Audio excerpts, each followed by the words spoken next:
दोस्तों ये जो आर्टिकल है ये रिसेंटली काफी ज्यादा न्यूज में था। तो सबसे बड़ी प्रॉब्लम ये है कि कानून हम लोग लेकर तो आ जाते हैं, ऐसा ही एक कानून है यहाँ पर POSH, यानी कि कोई लड़की अगर कहीं पर पढ़ने जा रही है किसी इंस्टीट्यूट में, या फिर कोई लड़की अगर आज की डेट में बस के अंदर जा रही है, या फिर मेट्रो के अंदर जा रही है, या फिर कहीं पर भी किसी रोड के ऊपर भी अगर जा रही है, तो आज की डेट में लड़कियों की बॉडी को ऑब्जेक्टिफाई करने की कोशिश की जाती है। अभी रिसेंटली यहाँ पर एक मैं पत्रिका पढ़ रहा था, बेसिकली एक आर्टिकल पढ़ रहा था, उसमें एक मैगजीन, वहां पर अगर निक्कर पहन लेती है, सानिया मिर्जा का उदाहरण ले लो, अगर वहां पर सानिया मिर्जा को आप लोग देखो, पूरा कम्युनिटी ने उनको कितनी तरीके से टोंट किया था कि वो छोटे छोटे निक्कर पहनकर जो है वो वहां पर बेसिकली खेलने जा रही थी।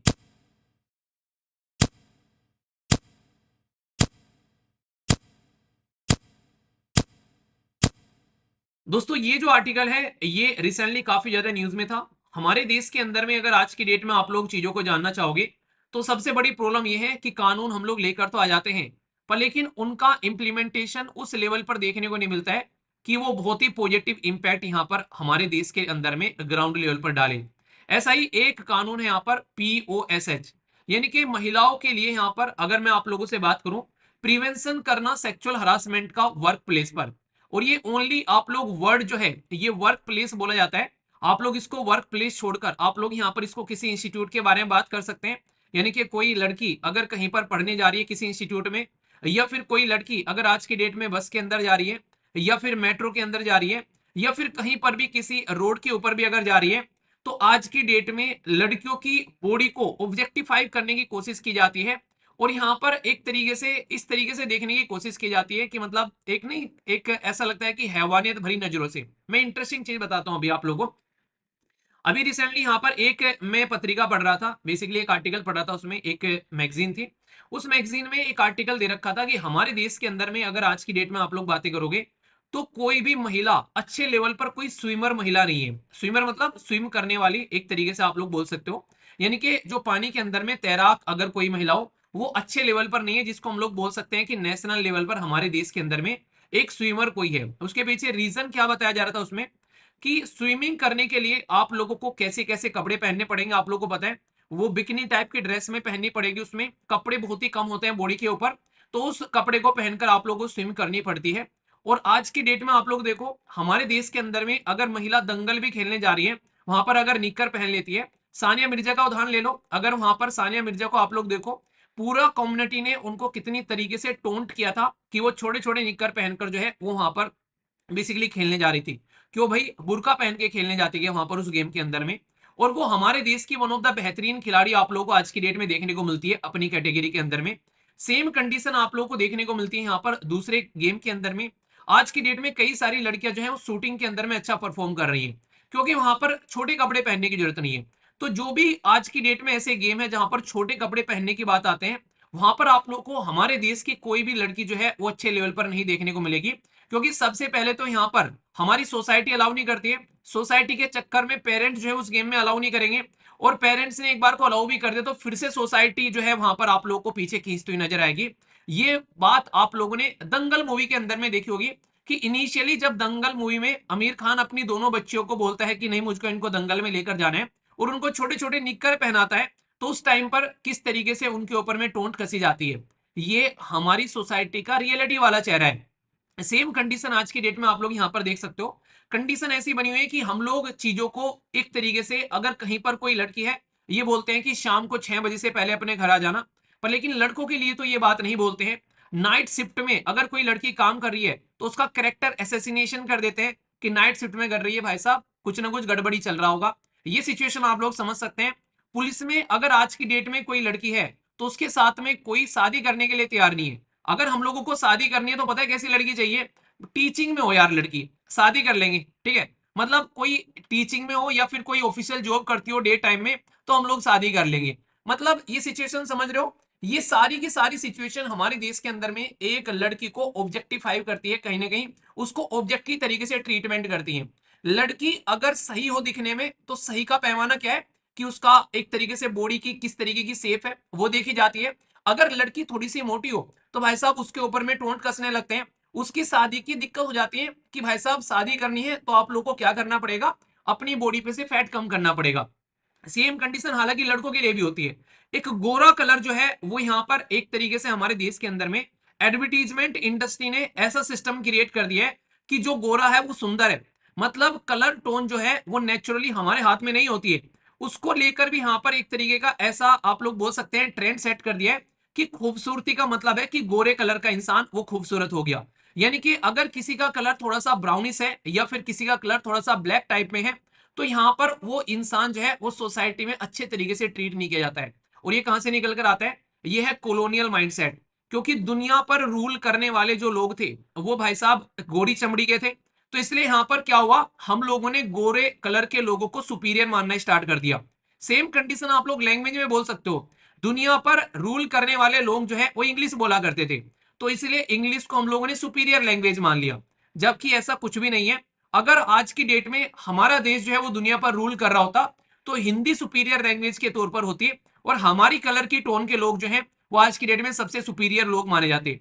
तो हमेशा ट्रेंड किसका रहता है? जो लीडर होते हैं, जो राजा होते हैं, किंग या फिर जो रूल करने वाले होते हैं, तो उसी के चलते जो व्हाइट कलर टोन है वो कहीं ना कहीं सोसाइटी में एक सुपीरियर टोन की तरीके से यहाँ पर देखी जाती है। चाहे उस इंसान की एक तरीके से उन्हें कहते हैं, चाहे उस इंसान की बुद्धि जो है घुटने में हो, पर लेकिन देखने में अगर थोड़ा सा गोरा है और इंग्लिश आती है तो भाई साहब वो इंसान जो है वो बेस्ट है। वो एक इंसान जो है सोसाइटी में बिना कुछ किए ही वो ए लेवल पर पहुंच जाता है। ये चीजें आप लोग यहाँ पर समझ सकते हैं। तो ये सिचुएशन है इस सोसाइटी के अंदर में। तो ऐसी सोसाइटी में एक वुमेन को ऑब्जेक्टिव तरीके से देखना कोई बड़ी बात नहीं है, जहां पर इस तरीके से चीजों को आप लोग अंडरस्टैंड कर सकते हैं।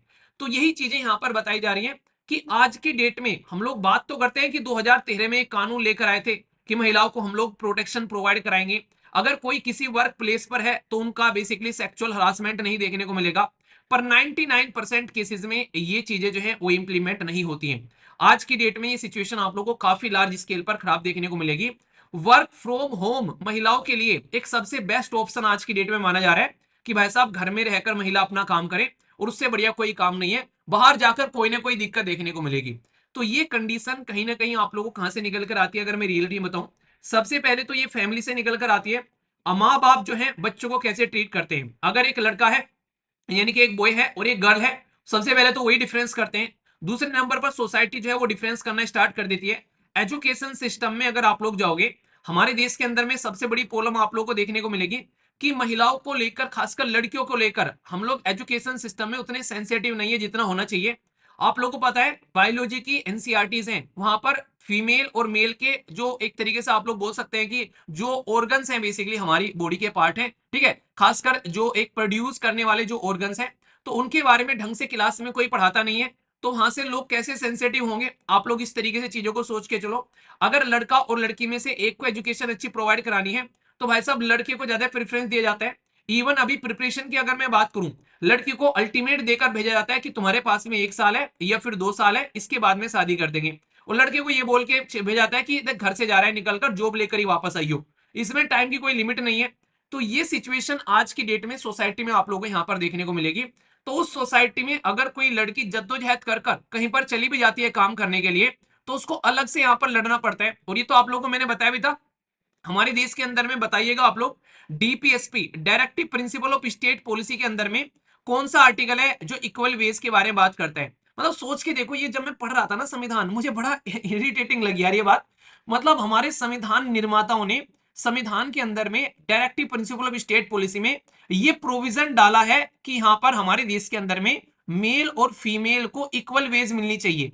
यानी कि अगर एक लड़का कोई काम कर रहा है और एक लड़की कोई काम कर रही है, उसको इक्वल वेज मिलनी चाहिए, मतलब उसकी सैलरी इक्वल होनी चाहिए। अगर उसका वर्क ऑफ नेचर सेम है, यानी कि वही काम यहां पर एक लड़का कर रही है और वही काम यहां पर एक लड़की कर रही है, तो उनको सैलरी इक्वल देने के लिए हम लोगों को अपने संविधान में एक आर्टिकल ऐड करना पड़ गया, एक अनुच्छेद ऐड करना पड़ गया। समझ के देख रहे हो इसे क्या दर्शाता है? ये दर्शाता है कि ये प्रॉब्लम आप लोग को बहुत ही पुरानी आप लोगों को यहां पर देखने को मिलेगी। ये बहुत ही पुरानी प्रॉब्लम है जिसकी वजह से आज की डेट में ये सिचुएशन निकल कर आती है। ठीक है, यानी कि इक्वल वेज देने की बात की जा रही है, इक्वल वेज मेल और फीमेल को। ठीक है, तो इसका मतलब क्या हो गया? इसका मतलब है कि समस्या काफी पुरानी है और आज तक भी ये समस्या चली हुई आ रही है। अगर कोई लड़की कहीं पर काम करने जाती है, सबसे पहले तो ये पूछा जाता है कि मैरिड है कि नहीं है। क्योंकि अगर मैरिड होगी तो भाई साहब अगर नई नई शादी हुई है तो फिर आगे चलकर प्रेग्नेंट होगी। अगर प्रेग्नेंट हो जाती है तो उसको लगभग आप लोग को 6 से लेके आप लोग को मतलब एक तरीके से 8 महीने या फिर ज्यादा महीने की आप लोग को छुट्टी देनी पड़ सकती है। और छुट्टी यहाँ पर दी जाती है वो पेड लीव होती है। तो ये दिक्कत यहाँ पर निकल कर आती है। तो मतलब सोच के देखो किस तरीके से सेकंड ग्रेड का सिटीजन बना दिया जाता है फीमेल को। ये आप बात आप लोग समझ सकते हैं। आज तक भी हमारी सोसाइटी के अंदर में अगर पीरियड साइकिल चल रही है किसी फीमेल की, तो उसको अगर पैड लेना है तो उस पैड को जो है न्यूज़पेपर में लपेट कर दिया जाता है। तो ये सिचुएशन है, ये ऐसी कंडीशन है। तो मतलब एक ऐसा माइंडसेट के साथ में हम लोग को चीजें सुधारनी है। और फिर वहां से निकलकर अगर कोई महिला जाती है काम पर तो फिर क्या कंडीशन होती है, अब मैं वो बता रहा हूं। हमारे देश के अंदर में ड्राफ्ट कई तैयार किया गया कि कैसे प्रिवेंट करना है सेक्सुअल हरासमेंट, इसके लिए पॉलिसी लेकर आई गई। तो पहले बोला कि इसके लिए पॉलिसी बनाओ, ये कानून ये बोलता है। ठीक है, इस पॉलिसी को अगर किसी कंपनी में मान लीजिए आज की डेट में ऑफलाइन कंपनी है कोई, और उस कंपनी के अंदर में आप लोग काम कर रहे हैं, जैसे मान लीजिए एसएलवी का कोई ऑफलाइन ऑफिस हो गया, ठीक है, तो वहां पर आकर अगर किसी को काम कर रहे हैं, वहां पर लड़के भी हैं और लड़कियां भी हैं, तो कंपनी को क्या करना पड़ेगा, यहां पर आप लोग को सबसे पहले इसके लिए एक ड्राफ्ट तैयार करना पड़ेगा। ठीक है, ड्राफ्ट तैयार करना पड़ेगा कि यहां पर कोई महिला अगर काम करेगी तो किस तरीके से उसको हरासमेंट से यहां पर रोकना है। उसके लिए एक प्रॉपर इंटरनल कमेटी बनाई जाएगी। अगर कोई भी ऐसी कंप्लेन आती है उसको हैंडल किया जाए, और ऐसा अगर कोई भी हरकत की जाती है तो उसको उठाकर डस्टबिन में डाला जाए, इंसान को मतलब कंपनी से बाहर फेंका जाए निकालकर। तो इसके लिए अपॉइंटमेंट किया जाएगा एक्सटर्नल मेंबर भी, जो कि लीगल नॉलेज का होगा, ताकि इसको इंप्लीमेंट किया जा सके और इंटरनल कंपनी जो इंटरनल कमेटी है उसके साथ में मिलकर काम किया जा सके। ठीक है, इसके चलते जो एक तरीके से कंपनी में काम करने वाले सारे इंप्लॉय होंगे, उनको एक ट्रेनिंग प्रोवाइड कराई जाएगी कि भाई साहब क्या क्या चीजें आप लोगों को यहाँ पर सेफ रखनी है, किस तरीके से आप लोगों को चीजों को लेकर चलना है। कोई भी लड़की अगर यहाँ पर काम करिए तो कैसे कंफर्टेबल हो सकती है, तो ये आप लोग को बताना पड़ेगा। और आगे चलकर आप लोग को रिपोर्ट भी सबमिट करनी पड़ेगी कि कितने जो नंबर ऑफ केसेस फाइल किए गए हैं और कितने के खिलाफ आप लोगों ने केस आए हैं तो उनके ऊपर में एक्शन लिया है। तो यहाँ पर आकर 99% लोग जो है वो यहाँ पर आकर इस चीज को दबा जाते हैं। रीजन क्या है, सबसे बड़ी बात तो यह है कि सबसे पहले तो जॉब मिलना मुश्किल है। और अगर जॉब मिल गई है, जॉब में ऐसी प्रॉब्लम अगर किसी लड़की को हो गई है, वो अपने घर पे नहीं बताएगी, क्योंकि अगर घर पे बता दिया तो भाई साहब कहेंगे आज से ही जॉब पर जाना बंद, जॉब उसकी खत्म हो गई वहां पर। और दूसरा, अगर यहाँ पर कंपनी ने ये बात रियलिटी में इंप्लीमेंट कर दी तो भाई साहब कंपनी की इमेज खराब कि उस कंपनी में तो ऐसा हो रहा है। तो 99% केसेस में ये कानून आ तो गया है हमारे देश के बीच में कि भाई साहब हाँ, हम लोगों ने एक कानून बना लिया है, sexual harassment of women at work place prevent करेंगे, और अगर कुछ हो गया तो उसको रोकेंगे, प्रोहिबिट करेंगे, इसी के साथ में उसका सोल्यूशन निकालेंगे, रिड्रेस करेंगे, यानी कि रोकथाम, निषेध और निवारण करेंगे। ये बस कागजों में ही दबा रह गया है। इसको जब ग्राउंड लेवल पर कोई आकर देख रहा है तो इसका कोई भी सॉल्यूशन आप लोगों को दिखाई नहीं दे रहा है। मतलब कथनी और करनी में आप लोग को ह्यूज डिफरेंस यहां पर नजर आएगा। ये बातें बोलने की कोशिश यहां पर की जा रही है। तो ये था पूरा का पूरा सिस्टम। इसमें आप लोगों की क्या राय है, आप लोग इसको कैसे समझते हैं। अगर रियलिटी में देखें तो कंसर्न यही आता है, इसकी वजह से क्या बातें निकल कर आती है आप लोग देख सकते हैं। यहाँ पर डर्टी पिक्चर क्या निकल कर आ रही है इसके बारे में यहाँ पर बताया जा रहा है। सोसाइटी के अंदर में लेबरर मार्केट में महिलाओं की कंडीशन, डोमेस्टिक वर्कर के बारे में, और स्मॉल स्केल जो मैन्युफैक्चरिंग इंडस्ट्री है वहां पर आप लोग को देखने को मिलेगा। कई बार क्या होता है कि उनको लगता है कि जॉब चली जाएगी, ठीक है, इसीलिए यहाँ पर वो अपने इसके बारे में बात नहीं करती है कि किसी का हरासमेंट हुआ है। ठीक है, इसी के साथ में उसको स्टेगमाइज कर दिया जाएगा, किसके साथ में तो छेड़खानी होगी है, किसी के साथ में अगर गलती होगी है तो इसमें उस लड़की की ही गलती ठहरा दी जाएगी। ठीक है, तो ये समझ सकते हैं। अगर कोई आके निकल भी आए तो यहाँ पर कोई कंप्लेन मैकेनिज्म प्रॉपर देखने को नहीं मिलती है। ठीक है, और इसके बारे में प्रॉपर अवेयरनेस भी नहीं रहती है। कितनों को पता है, आप में से कई सारे इधर उधर काम करते होंगे, आप में से कितनों को पता है कि आप लोगों को रियलिटी में कि हमारे देश के अंदर में ऐसा कोई कानून है कि हाँ जिसके बेसिस पर हम लोग बोल सकते हैं कि हाँ ये चीजें देखने को मिल रही हैं। ठीक ठीक बताओ आप लोग कितनों को इसके बारे में रियलिटी में पता है। तो ये चीजें आप लोग देख सकते हैं। ये निकलकर कहां से आया, अगर मैं आप लोग को यहाँ पर रियलिटी में इसके बारे में बताऊंगा तो आप लोग चीजों को अच्छे से समझ पाओगे कि किस किस तरीके से क्या क्या कंडीशन है हमारे देश के अंदर में। ये विशाखा दत्त गाइडलाइन के बारे में आप लोगों ने सुना होगा। सुप्रीम कोर्ट ने बकायदा प्रेशर डाला था इस चीज को लेकर भाई साहब कि या तो तुम यहां पर इसके ऊपर में कानून बना दो, नहीं तो मैं गाइडलाइन लेकर आता हूं। हमारे देश के अंदर में सुप्रीम कोर्ट ने एक लैंडमार्क जजमेंट दिया था, और उस जजमेंट का नाम आप लोग याद रखना, डायरेक्ट क्वेश्चन आप लोगों से पूछे जा सकते हैं। उस जजमेंट के बाद में यहां पर ये केस निकल कर आया था। मैं आप लोगों को बता देता हूं वो जजमेंट, ताकि आप लोग उसको याद रख सको, और आंसर राइटिंग में भी आप लोग यहां पर उस जजमेंट को इंप्लीमेंट कर सकते हो, मतलब एक तरीके से याद रख सकते हो। ये है सुप्रीम कोर्ट का जजमेंट, और आज का नहीं है ये भाई साहब। सोच के देखो, इसको सुनकर भी मैं हैरान हो गया। 1997 में सुप्रीम कोर्ट ने जजमेंट दिया, 1997 में सुप्रीम कोर्ट ने जजमेंट दिया, और 1997 के बाद में 2013 में हम लोगों ने ये पर्टिकुलर कानून बनाया इसको लेकर। मतलब ये समझो आप लोग यहां पर कि 16 साल तो सुप्रीम कोर्ट के जजमेंट आने के बाद में हम लोगों को ये कानून बनाने में लगे, और 16 साल के बाद में ये कानून बना, और उसके लगभग 10 साल बाद आज मैं एनालिसिस कर रहा हूं कि इस कानून को ढंग से इंप्लीमेंट नहीं किया जा रहा है। मतलब 26 साल हो गए जब विशाखा दत्त जजमेंट आया था जिसमें गाइडलाइन दी थी सुप्रीम कोर्ट ने। ये विशाखा वर्सेस ये स्टेट ऑफ राजस्थान का केस था, जिसमें सुप्रीम कोर्ट ने बोला था कि भाई साहब सेक्सुअल हरासमेंट आप लोग को रोकना पड़ेगा, ताकि कोई महिला अगर काम करने जाती है तो वो अच्छे से अपने वर्क प्लेस पर काम कर सके। इसका एम ही यही था कि महिलाओं को अगर घर से बाहर निकलकर कोई काम मिल रहा है तो उसको रोका जा सके, और इसमें प्रॉपर डिफाइन किया गया है कि कोई किसी को अगर टच कर रहा है, ठीक है, किसी को अगर सेक्सुअल एक तरीके से आगे लेकर चलने की कोशिश कर रहे हैं, ठीक है, किसी से कोई रिक्वेस्ट कर रहा है कि काम के बदले, कई बार तो ना कि तुम मेरे साथ में एक रात सो जाओ, मैं तुमको ये काम दे दूंगा, तुम्हारी सैलरी इंक्रीज कर दूंगा, कोई भी अगर ऐसी कंडीशन देखने को मिल रही है तो यहाँ पर ये पोर्नोग्राफी के लिए कई बार ऐसी कंडीशन देखने को मिलती है। राज कुंद्रा का नाम आप लोगों ने सुना होगा, शिल्पा शेट्टी के हस्बैंड। तो यहाँ पर अभी रिसेंटली उसके ऊपर में केस चला था बंदे के, क्या क्या हरकतें देखने को मिली। अभी साउथ इंडिया के जो पॉलिटिशियन है उसमें आप लोगों ने देखा उस इंसान ने क्या क्या हरकतें कर रखी है, उसके खिलाफ भी केस अभी आप लोगों को देखने को मिला। तो घर में काम करने वाली वर्कर तक को नहीं छोड़ा जा रहा है। ये तो एक तरीके से पॉलिटिशियन के बारे में मैं आप लोगों को बातें बता रहा हूं, तो इसलिए ये इंपॉर्टेंट हो जाता है।